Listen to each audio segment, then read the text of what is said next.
Welcome to another episode of Live with Laura. I'm your host, Laura Hediger.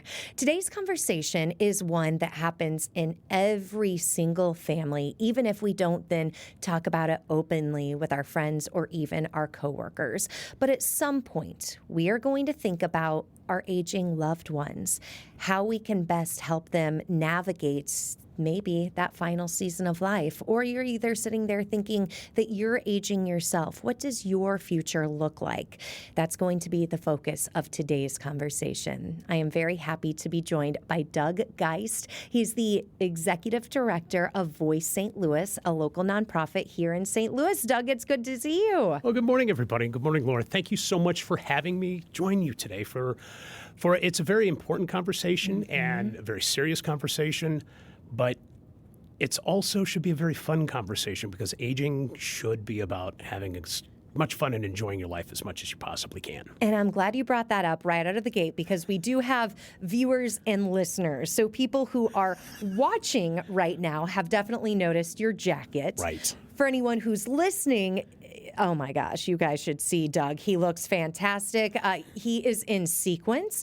It is teal. It is blue. It is so not what I was expecting when you walked in, but it instantly made me smile. And that's intentional. That is absolutely intentional. We cover very serious topics, and it's not meant to take away from that, but it's meant to remind us with however serious our life gets and that we've got to have a good time. Mm-hmm. Our life is about living. Our life is about celebrating the wonderful things that we get to do, the privileges that we get every day, and to take it all seriously, that it's got to be a good time. Yeah. But we have to have some hard conversations as we get older and as we approach it, but why not enjoy the ride? And the hard conversations are twofold because sometimes they're hard for the adult children. They're also hard for the aging loved one. And voice, I am guessing, gives a voice to both of those perspectives. That's a really great way to look at it. Our biggest focus is to give a voice for people who are living in long-term residential care. It's something that normal everyday people we call nursing homes, which is not completely accurate because some of them are not nursing. Like nursing home means like skilled nursing, but they're homes for people that are older adults that it's just a residence, like in a big apartment condo building, or places where they can get some help as they're needed because they've aged and need some assistance. So anybody who's in long-term care is the blanket term.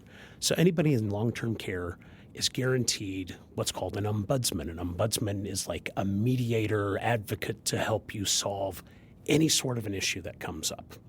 So it's resident directed, and what that means is the person who's living there contacts us and says, I need help solving something. I've got to get something worked out here.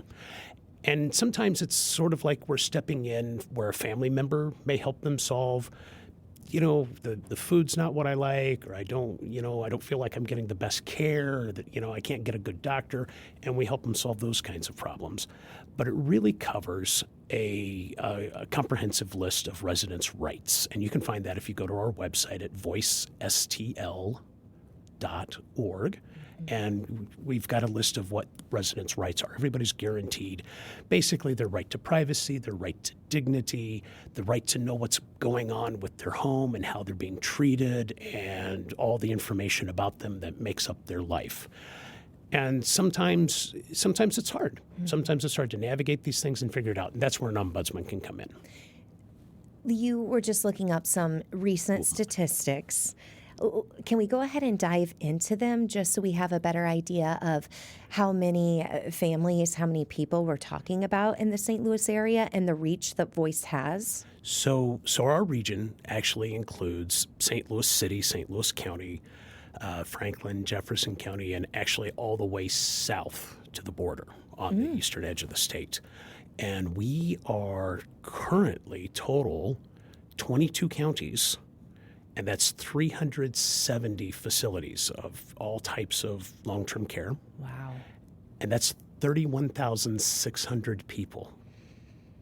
That's a town. That's a pretty big town. That's huge.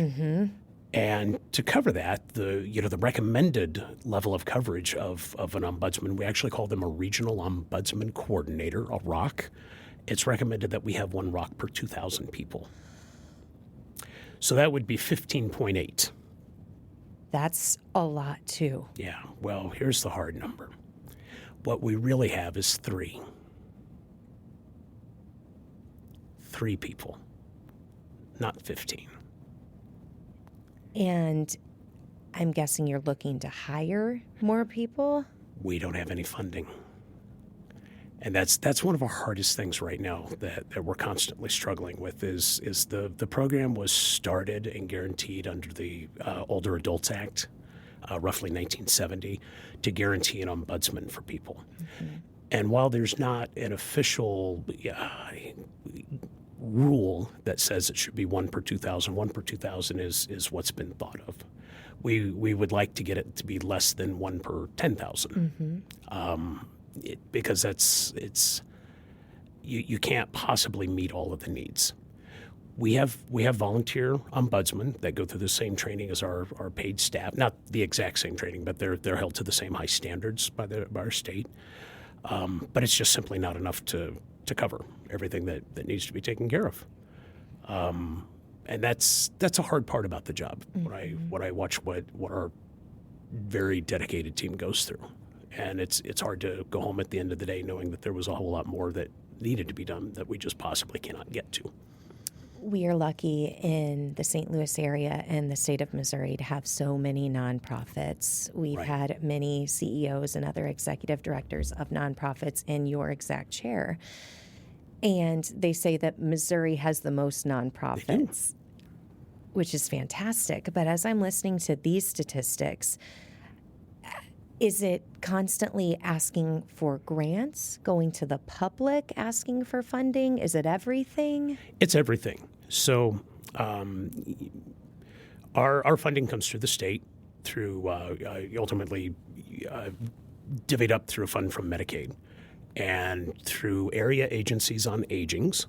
They contract with us and provide us funding to do as much as we possibly can for the service areas. So we work with the St. Louis Area Agency on Aging and Aging Ahead and Aging Matters in the South. And, from that fund, they have to also provide a lot of other services for older adults, too, or adults with disabilities. And we also provide the same ombudsman service for adults with disabilities as well. We've got wonderful people that donate to us. It's not just the money; it's the dedication, and somebody cares so much that they want to write you a check. And we've got lots of people that do everything that they can. And sometimes it's $10, sometimes it's $10,000, and every bit of it is appreciated and received with huge gratitude. And then we do fundraisers, too. The bingo nights, the trivia nights, and we've got some of those things coming up. But our big fundraiser is, it's about the jacket. It's about having fun. Mm-hmm. We do a fashion show. And the fashion show features older adults and adults with disabilities as the models. And it is the loudest, most raucous fun you have ever seen. We get people stand up and dance with the models. Mm-hmm. It is an absolute blast. This last year, we were at the Hilton Frontenac, and we had I believe we had 2 models that were 99, and our youngest one, I think, had just turned 20. Miss Amazing is who she is. She holds a crown. Mm-hmm. And so many times as people came through, they could just celebrate being beautiful and wonderful and elegant and enjoying life, and there is no limitation to that. We've decided early on when we did this the first time that anybody would be able to be a model, that we're going to worry about any ability was able to come out there and have a good time. And that's what it really shows, is that there's no limitation on your ability to have fun and live a great life. Just wonderful, wonderful time that we had. And we're doing that again. We're getting planning going for the next year, too. So is this in the spring? So it's going to be in the spring. Okay. I think this year we're going to do it on June 17. Don't tell anybody. That's not an official release yet, but we'll just keep it between all of us, right? Upcoming June or next June? Next June. Next June. Okay, I was going to say, Doug, you just have a couple weeks then. Oh my! The first year that we did that, we've got an amazing board, and I mean they're really involved with us. And Carrie, who's on our board, said, "I've got a great idea." Because we were wanting to come up with some kind of a fashion or some sort of a fundraiser, but we didn't want to do a gala. And it was like, okay. And she said, fashion show. And it just hit me right then and there. It's like, you nailed it. This is exactly what we want to do. And we brought a lot of people together. And it's really what's wonderful about it is, first, it's just fun. It's just pure fun. But it gives the people who are residents something to look forward to and something to talk about. And in preparing for the shows, we have volunteers that are calling and saying, do you need help with clothing? Do you need help? What are you going to wear? Tell me about your backstory. Who are you? Because the DJ and the MCs are going to read a little bit about who you are. And we didn't realize how impactful it was for these people to have somebody calling and fussing over them.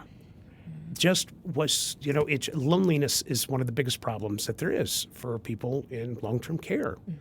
And now all of a sudden they're a superstar. People are calling them. And then we realized that the setting up in the morning was such a part of the experience because they come in and they get hair and makeup. And to have wonderful people fuss over you and tell you how awesome and beautiful and handsome you are. And by the way, we have male models and female models, so it's a big hoop. And then right before they go on the stage, or before they go out to walk, we have a professional photographer that does a photo shoot with them. And I don't mean just a quick couple of, I mean, it's okay, they really amp them up. And then they run out there and you see a person who has had their confidence restored and realize how wonderful that they are, and they feel elegant, and they are beautiful, and they have the best time. And we have a great time with them. So that's our big fundraiser. And that's part of why the whole shiny jacket thing comes up, because there's a lot of serious stuff going on out here. You got a lot of things happening, but have a good time. Have a good time. That is so important to live your life. So that's some of the fun stuff we've got going on. And I have a big smile on my face because I'm envisioning all of this. And we're going to talk about a lot of the things that Doug has already mentioned throughout this entire conversation. Before we, though, hit our first commercial break, let's talk about the conversation that often an adult child has with a mom or a dad when the adult child is starting to realize he or she might need extra help caring for mom and dad. One of the toughest, when you're not going through it yourself, it's hard to envision and understand. So I say to people to think of it this way. Think about how excited you were when you got your first bike and you got your first bit of freedom. Then you got your driver's license and you could go and drive. Then you move out on your own and you get your own place and you can live your own life and make your own decisions, and everything that you want to do is up to you. Now you got to give up your car, or you can't walk on your own, or you need somebody to help you with just daily activities.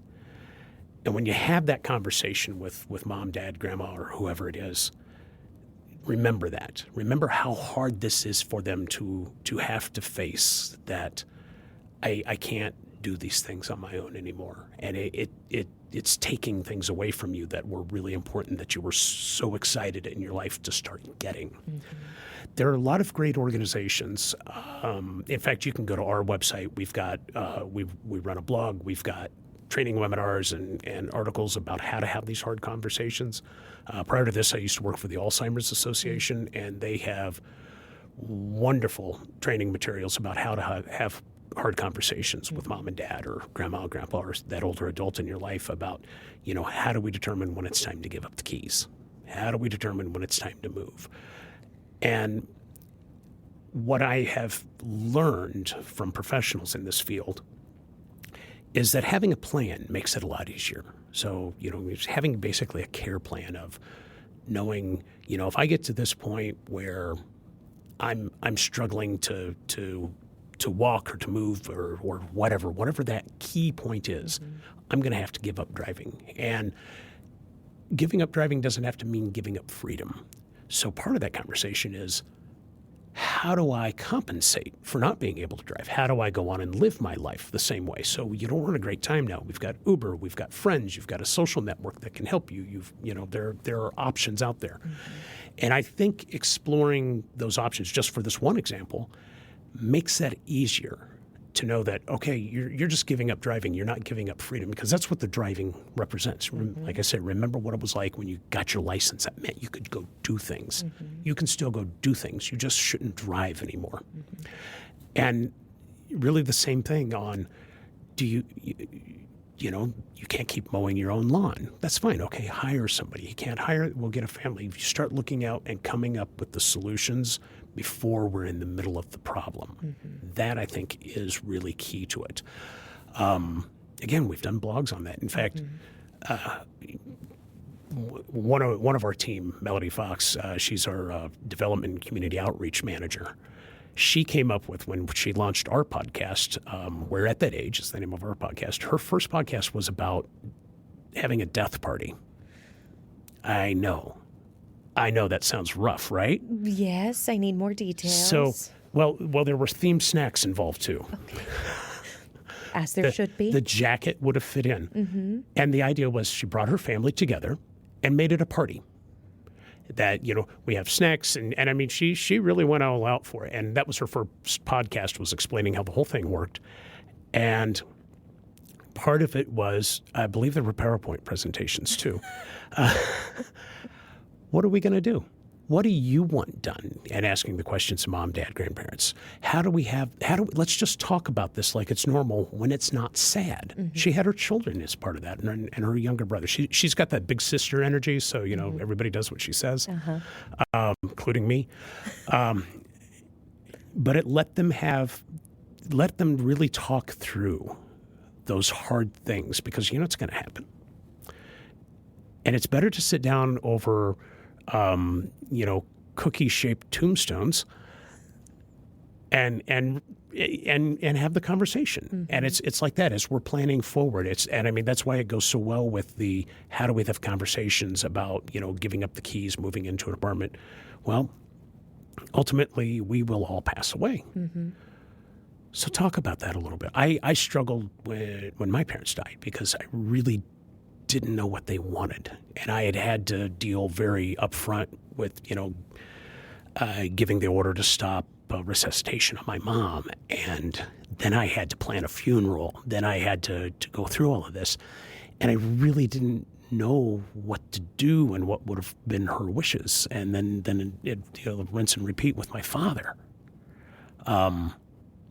So I can tell you, have that conversation. Have the conversation when you can laugh about but don't make fun of the conversation. Don't make light of the conversation. It's a serious one. You can have fun while you're doing it. But if somebody says, "Oh, I've always wanted to be cremated," or "I want to be buried next to my loved one," or this plot that they left me when I was in the service, that's where I want to go and be amongst my who I served with. If you don't know that, it really struggles. So, and really, as the older adult, that's a great gift you give to your family.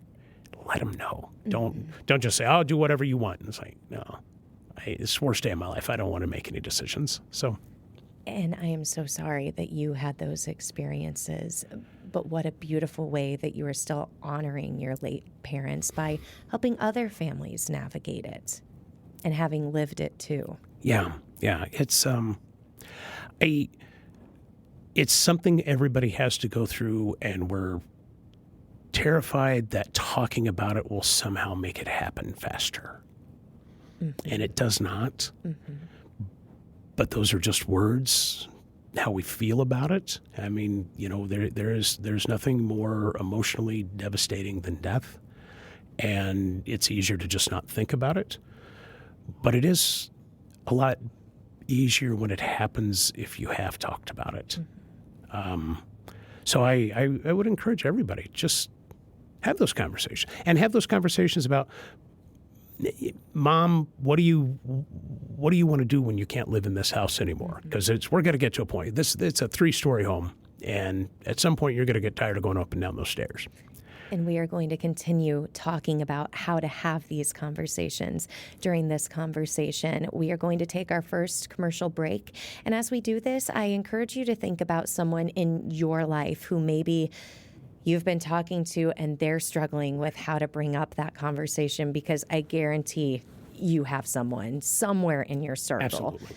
Everyone does. And share this conversation with them, and also point them to Voice's website. That is voicestl.org. Perfect. We are here with Doug, the Executive Director of Voice St. Louis. We'll be right back with more of Live with Laura.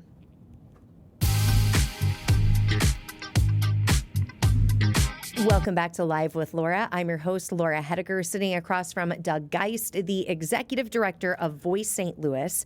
And Doug, as we kick off this next part of our conversation, as we're talking about aging, the majority of the people who are going to listen and watch this are younger. They probably are not facing going into long-term care just yet. So this is going to get a little serious and sad sounding. Okay. And this happened to a family member, and I see this result. A lot of people who are in long-term care are not older adults. And I think about the simple scenario. Something bad happens. You take an ambulance or a helicopter to a hospital, and you don't go home again. So it's important at any age, and I know this is so sad to even talk about, but we family member was injured badly. And she's fortunately back home again, but she was a year away in various types of rehab and has, severe long-term damage. And it really hard to see that and think about somebody who's just young and fit and vibrant. But things happen. There are many cases where a car wreck, an accident, a stroke, a severe illness, and you're no longer able to care for yourself. So even at a young age, even if you're not just talking about mom and dad, think about it about yourself. Have that conversation. Do I have the right kind of insurance? What would happen if I do have a long-term, and I can't work anymore? What's going to happen to a spouse, to the kids? What's going to happen to your dog? That's part of the will for my wife and I, is what happens to our pets. And all of these things. And it's surprising, but I promise you, when you think about this, it's scary. But when you put a plan in place, it's not as scary.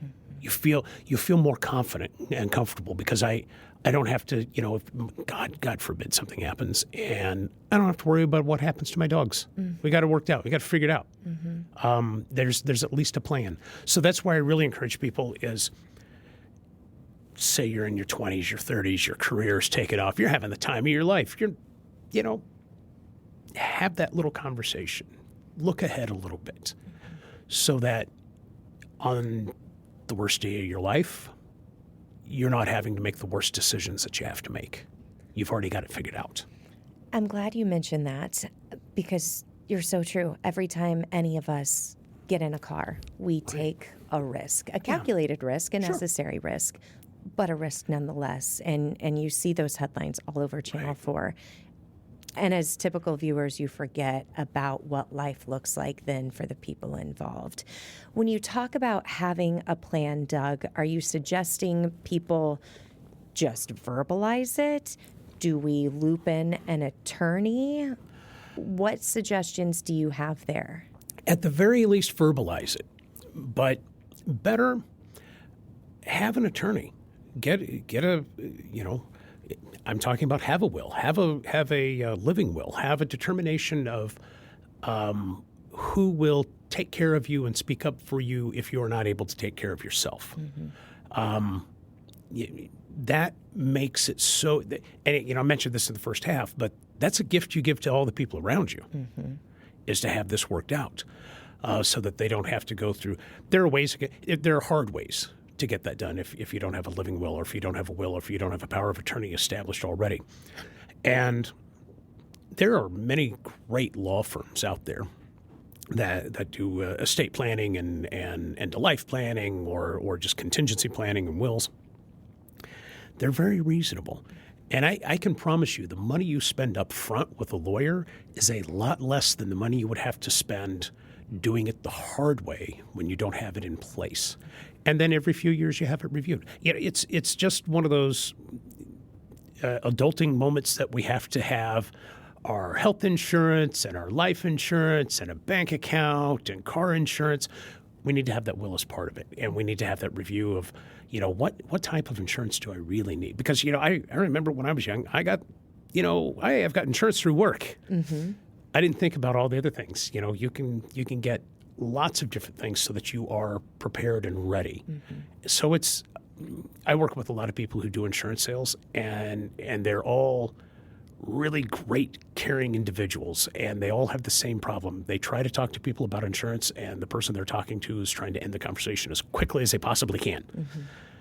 Go to a seminar for one of these places. Find some of these. They're constantly offering life planning seminars, and they're really not a hard sell situation. We try to host some of these as well. We do programs and education programs, with lawyers and insurance experts, just to tell people what all the different terms mean. Because that's, again, it's scary when you're trying to figure that out, and then you're trying to figure out, what is Medicaid and what is Medicare, parts A through D and F, and I don't know what all that means. But when you've got somebody who can explain it, and we have lots of people that are partners with us that all they want to do is tell you what it means. Mm-hmm. And then that will help you to go back to whoever you work with, your lawyer, your insurance agent, maybe it's your credit union, your bank. How do we set these things up so that if something bad happens, I don't have to worry about it? I've got it straightened out. Mm-hmm. It's like having a smoke alarm in your house and a plan to evacuate in case there's a fire. You can't make that up as it's happening. No. And for a lot of people, I hope no bad thing ever happens, and it's just as peaceful and wonderful as possible. Mm-hmm. But like you say, we see a lot of stories right here on KMOV. Bad things happen. Mm-hmm. And it's I don't mean walk around and be fearful. Don't be afraid of life. Go out and live it. Just be, have things prepared. Don't do it for yourself. Do it for the people that love you, that are around you, mm-hmm. that would be left with having to try and figure out what you want, or, what state agency do I have to call so that I can be able to make, life-changing decisions and medical decisions for the person I love, because maybe it doesn't have a succession that's quite the right way. It's very complicated mm-hmm. to try and figure that out when you're faced with an emergency. So better to know, better to think ahead, mm-hmm. and then you can just enjoy the life there. Again, it doesn't take a lot of time. It'd probably be an afternoon. And probably one afternoon every few years to go and recheck it and make sure everything's as our lives change. Life is a lot different when you get your first job, and then it gets really different if you get married. Then it gets even more different if you have a child. So mm-hmm. make those plans. Don't leave it to chance, and don't leave it to be a burden for somebody else. And it's so easy. It really is. Mm-hmm. And if you want information about people and seminars and education things, we have a helpline. Come to our website, voicestl.org. Click on the Voice Connect. Mm-hmm. That's our helpline. There'll be a phone number there if you'd rather just talk to somebody, give it a call. And we're regular business hours because we're not so big that we can afford 24/7. Mm-hmm. Wish we could, but if they are serving somebody else, leave a voicemail. Leave a detailed voicemail with what information you like. We compile a database, and we work with a lot of other organizations to have any information we can find that has anything to do with aging. And it's. How do you pick out a nursing home? Mm-hmm. What nursing homes, what types of nursing home? We've got a great webinar and video on all the different types of nursing homes, because there's different types. Mm-hmm. And care continuum. Care continuum means, I'm going to go into, what's my pathway? as I age, and what type of care will I need as I'm aging? Mm-hmm. And that's a very interesting concept that I don't think a lot of people think about. What is the right spot for me to start? Mm-hmm. How is my health? Am I like a really healthy, virile person and I'm just going to, live on my own, but I don't want to have to mow the grass and, be in kind of a condo situation and then folks are around if I need help making a meal some night mm-hmm. or if I get, just like a regular cold and I need somebody to step in and help me out for a few days? Or have I lost a limb in my life, and I'm going to need special care throughout the rest of my life, and I want to get into the right type of living situation that will continue on to grow with me as I age. Mm-hmm. So those are important concepts, and you can find that getting into our website. And that's where a lot of the training is. That's the tough thing is a lot of people don't know all the stuff mm-hmm. that Voice does, and like you'd mentioned, many people, believe it or not, have never heard the word ombudsman. Yes, I feel so naive through all of this, so I apologize. No, don't, because so the Older Adults Act in 1970, and they decided, hey, let's make sure that we've got a person out there that can help all of these folks in long-term care. Mm-hmm. What do you want to call that person? I don't know. Let's pick an obscure Swedish word that nobody's heard of. Instead of saying mediator or advocate, mm-hmm. let's say, but ombudsman really does encompass it because, an advocate is, an attorney is an advocate. That's the person that's on your side to pick your side of it no matter what. But a mediator is sometimes not quite right either. That's more maybe what it is. Mm-hmm. I'll give you, I love examples. I'm a storyteller if you can't tell. Had a gentleman who was starting the pathway with dementia. And he was also starting in with dialysis. Directed complaint, and he was still, in charge of himself, so his dementia was not very severe, but he did forget things a lot. Mm-hmm. Contacted for an ombudsman, and the complaint was he's not getting enough to drink. They won't bring me water. They won't let me have what I want to drink. They won't let me have juice or soda or whatever it is I need. And our ombudsman got there and saw the situation and saw the bigger picture. And, an advocate would go in and say, give him whatever he wants. But an ombudsman comes in and she said, you're not remembering that you can't drink whatever you want. And part of the care plan, because, the people coming into care and help him, the weekend staff is different than the weekday. The evenings changes around. If people take a vacation, then there'll be a temp or somebody else that's covering. So there are a lot of situations where that person who's a really good caregiver just doesn't know. Mm-hmm. So they worked with him to make sure part of his treatment plan, part of his care plan has to be that you've got to make sure people remind him gently and respectfully that he can't drink water because he's starting dialysis. He has to have limitations on that. So that's a really interesting example about how an ombudsman works.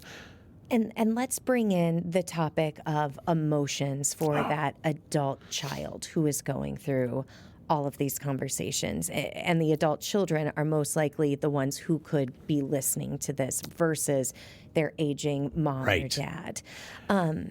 Even getting to the point of knowing it is time for you as the 40, 50, 60-year-old adult child to stop being the full-time caregiver and give the power over to that skilled nursing facility for mom or dad is incredibly emotional for that person. Caregivers go through a process that they never win. Caregivers go through the process that they're constantly failing, and that's the feeling that they have, is they feel like they're failing, and you are not. You are not failing as a caregiver. If you're a caregiver out there, let me tell you again, you are not failing. These are just the circumstances. You're just overwhelmed. You're doing great. You're just taking on too much, and that's the problem is you go through the same process of if I just do a little more, if I just love my mom or dad a little bit more, if I'm there for them a little bit more, but you still have the feeling in the back of your mind of I just want my life. I want to be able to just get up when I want to get up. I want to sleep in. And you can't because you're a full-time caregiver. Mm-hmm. You're not failing, but people feel that way. And then when they have to make the transfer and they finally, because who can care better for my mom than me? Mm-hmm. And that's not true. sometimes the most caring thing. And again, there are many places where you can get help with having that conversation with yourself about how do I make that decision.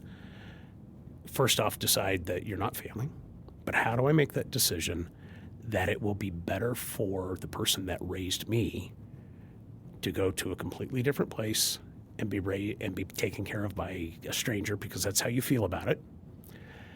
So that's why it's important to start looking into it now and have some ideas. If you get to a point where, your parent needs somebody to mow the lawn and cut and clean the house, you're starting into caregiving. Mm-hmm. That's the very beginning stage, and that doesn't feel so bad. In fact, hey, I got mom and dad, a house cleaner, and a lawn person. Mm-hmm. That's really cool. They've got staff helping them. Mm-hmm. They're like a British aristocracy.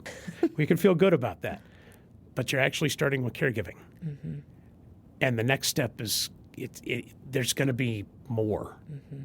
and you have to realize that when it starts, your parents are going to continue to age, and with the age, they're going to continue to have to pass off some duties and ask for more and get more help. Mm-hmm. Don't wait until somebody gets hurt.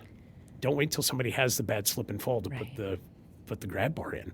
Talk about, and I think we mentioned briefly at the beginning, talk about how do we identify what stage we're at mm-hmm. when I need to have that conversation with mom, and how do I have that conversation? How do I tell the authority figure in my life it's time for you to go somewhere where you can be cared for? I had to have that conversation with my dad. Construction engineer that just did amazing things with his life, and that navigated a lot better with some honesty.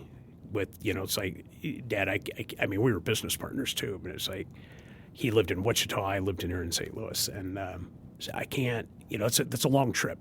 So I know we got some family down around here, but I mean, would you even consider? And I mean, first was a hard no, and then I stumbled on. I like to say I got smart, but I accidentally asked the right question. It was like, why does that bother you so much? I mean, what would you want?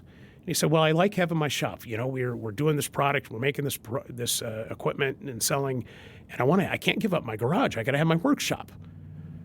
I said, well, let's see if we got places that got that. And we found options that had that. So the issue wasn't giving up the car, like I said quite a bit earlier. The issue wasn't giving up his house. The issue was giving up his freedom and his ability to do what he wanted. Mm-hmm. So identifying what it is that we really want to continue doing, mm-hmm. that's part of how to have that conversation. And something that stuck out to me, that a lot of people in today's world where so many family members do live far away from each other, that makes it even harder, distance. So we are going to get into that as we continue this conversation with Doug Geist, the Executive Director of Voice St. Louis. Such an important conversation because truly people are living longer today. Thank goodness. Yes. We have this podcast dedicated to this conversation. The show that was on right before this is called Aging Untold. I am so glad that we are recognizing that people are living into their 80s, 90s, and their 100s. We should be talking about this more. Right. And the percentage of our population that is over 65 is growing at an astounding rate. Mm-hmm. I wish I remembered, but we're coming up soon that over half of our population will be over 65. Mm-hmm. So this is a conversation you can listen to again and again. We are encouraging you to share it with your friends, anyone in your inner circle who is going back and forth with these conversations too. We'll be right back with Live with Laura.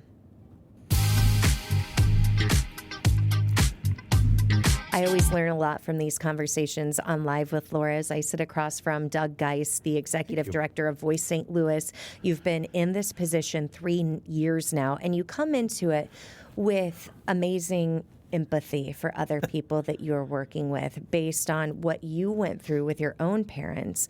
And just before the commercial, you mentioned that you had a conversation with your dad when he was in Wichita. You are here. Right. That's something a lot of our viewers and listeners are dealing with. I now live in St. Louis. My parents are over 2 hours away. They are okay in their home right now, but I was home over the weekend, and I even kept thinking, how am I going to make this work as they age? That's a hard part. And actually, when I joined Voice about 3 years ago, I started in their development, development director, and then became the executive director this last August. Mm-hmm. But that's just my journey. So remote caring, and there are a lot of agencies. There are a lot of in-home care agencies, and I again, you call our Voice Connect. We can give you a list of them, and we can help you connect with direct you to the area agency on aging in another state. We can get that database for somebody. So there's an area agency on aging for every area in the U.S. So you could start at the state level and find that. And with that, you can usually find, like if you called ours, we have in-home care, and those are usually companies that you think about. Okay, they're going to come in and maybe make a meal, help mom and dad with bathing, or maybe do laundry, house cleaning, all kinds of things. Just basically being the family member, when they can't be there. But some of them also do basically a wellness check. Just coming in and checking on mom and dad, being a local contact of somebody who can come in, a predetermined amount of time or day of the week to help with laundry or grocery shopping, and also to see how they're doing. Mm-hmm. And they let you know what's going on. So that's if you have the ability to do that, that's one of the great ways to go to check on mom and dad. But I also talk about it takes a village to raise a child. Mm-hmm. It takes a village to take care of mom and dad too. Mm-hmm. Find the friends. Get a strong social network. Get them involved in a local group. There are usually senior centers in most places, and that's part of that. It's not just social, but it's also having people in your network to check on. And we see this when we get the extremely hot days. Check on your older neighbors. Older adults are more susceptible to heat. Mm-hmm. Check on your older neighbors all the time, and get your family, your parents involved with who are their next door neighbor? Who is their next door neighbor? Have that phone number, have that conversation. Mm-hmm. So if something seems weird with mom and dad, do you mind if I would call you and you could run next door and check on them for me? That's another way. Mm-hmm. The situations can be adapted to whatever resources you have available there. Mm-hmm. And that's part of it, is to look for that help. Caregiving, like I say, caregiving doesn't mean that they've immediately moved into your house. Mm-hmm. Caregiving starts when you talk them into getting a person to mow the grass for them, because that's too much to take care of. You mentioned looping in their social circle, and in the first segment you mentioned loneliness. Right. Something that I think whenever we have had retirement communities or assisted living communities come on Great Day St. Louis, that I've just loved hearing the stories of are people who are living by themselves at home, maybe after their spouse passed away, and then they move into a community, and now they're like, I'm having coffee with all these people and dinner with all these people, and they make all of these friends that they were so glued to the home that they had always had, but that home can become incredibly isolating after a certain amount of time. It's everybody's right decision on that is different. Mm-hmm. My grandmother on my mom's side was, she came in, put the keys on the table one day and says, I'm done driving. She came in one day and said, I'm moving down to the new apartments, for senior living, and because she just was that kind of person. It's the only person I've heard of that's ever done that. It's the only one. Mm-hmm. But that is one of the benefits of moving into a communal group living space. Mm-hmm. and they can look a lot of different, and that you're not alone. But that's one of the hardest things. Think about all those memories that we have associated with our home, and we like being there, and it is home. You know, one thing that does really make that transition a little easier for people, and this is a service I don't think many folks know about. There are companies out there, they're transition services, or they're services that help people go and downsize and declutter and move in. But some of them go so far, they will take the decor that's in your home and make the small version of it that's going to fit into the new living space that you're going to move into. They'll even paint the walls the same color. If the silverware is to the left of the dishwasher, they put the silverware to the left of the dishwasher in the new place.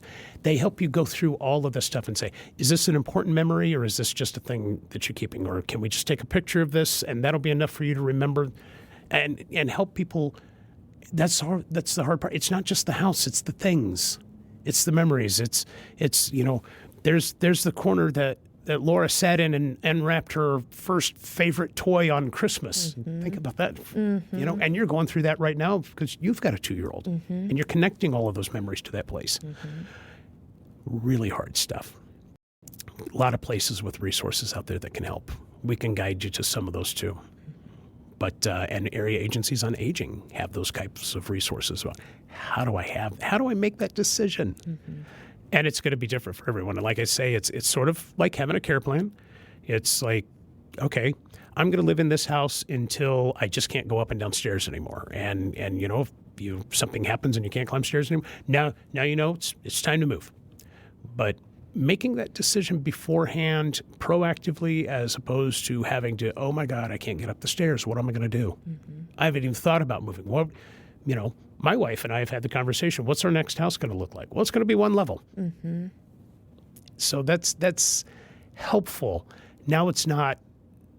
It doesn't feel so hard, and that's what I always try to think about is when you are far, far away. You got to have those conversations. You got to have that figured out of, you know, who are mom and dad's friends? How are they going to live in this place? And what's going to be the deciding factor for when it's time to move? And if we think about that in advance, then we start planning for it rather than reacting to it. Because even if something bad happens, I'm going to still stay in my house. If I haven't thought about it, this is my home. I got all my memories here. Okay, I know I can't walk right now, but I've got to have that decision beforehand where it's like, okay, if I get in a spot where I can't go up and down stairs, I won't be able to do my laundry. So now it's a little bit easier. It's like, okay, if something were to happen to me, okay, well, I've already thought about that. I've already considered that. So I've accepted that that's going to happen. And now I don't have to try to accept it while I'm got a bad injury of some kind. Good advice for the person who's going through that. As we wrap up this conversation, what is the best advice you have for the people who are listening right now who are caregivers on both ends, caregivers to their parents, but also caregivers to their own kids? We talk a lot about the sandwich generation, and it's a very hard place to be in. The good thing is a lot of people are talking about it. So there's a lot of advice and support out there. AARP has a Facebook group for this. So that's a great place to go and just talk to other people and find out solutions that have been going on. And my best advice is to reach out to the people who are going through this. You know, I mentioned you're raising a child and you're caring for adults and you need a village behind you. You need your friends. You need your social circle. You need to take care of yourself because if you use yourself up caring for everybody else, you got to take care of you. Because if you don't, you can't help anybody else. That's, I think, the most important thing is take care of yourself so that you can make good decisions to take care of your children and care for your parents. The sandwich generation, it's real. It's really hard. And you cannot face that on your own. And, you know, making the plans. It's like you're planning for your kid to go to school. And, you know, at some point you're going to have to get her books and school supplies. You're going to have to prepare to see her go on the bus that first day. Oh, I know. So you're planning for that. But see, the difference is that's fun planning. Yes. It feels unfun planning for mom and dad to move into some sort of residential care or older adult living situation. But you'd mentioned a cool thing before. Look at the fun things. I mean, you're going to have a lot of people to hang out with. Mm-hmm. There are activities. It's a fun place to go. You don't have to fix anything anymore. Yes. You don't, no more grass to mow. So having those conversations early before they become an issue makes the unfun thing maybe something to, I don't think anybody would actually really look forward to it, but they look toward it with less anxiety. Mm-hmm. And then you have to shift and get your kid ready to go to junior high. Mm-hmm. There's so much happening, and that's why you've got to take care of yourself. Look for the info. There's a lot of people out there to help. We're one of them. Yes, and the website voicestlouis.org. Yes, VOYCESTL. Yeah, VOYCESTL.org. Thank you for being here today and for entering into this conversation with a smile on your face and sharing so much good advice. And I like especially what you said, talking to the caretakers. You are doing great. Yeah. And it can feel so overwhelming every minute of every single day, but you are doing great. Yep. You're doing wonderful. You're not failing. You're just overwhelmed. One day at a time, find people to support you. We're here to get information for people. Mm-hmm. So, what a great platform, a great conversation. Doug, thank you so much for your time today. Laura, thank you so much for having me out here today. It's been a real pleasure. And you at home, thank you for listening. Thank you for learning. And thank you for being live with Laura.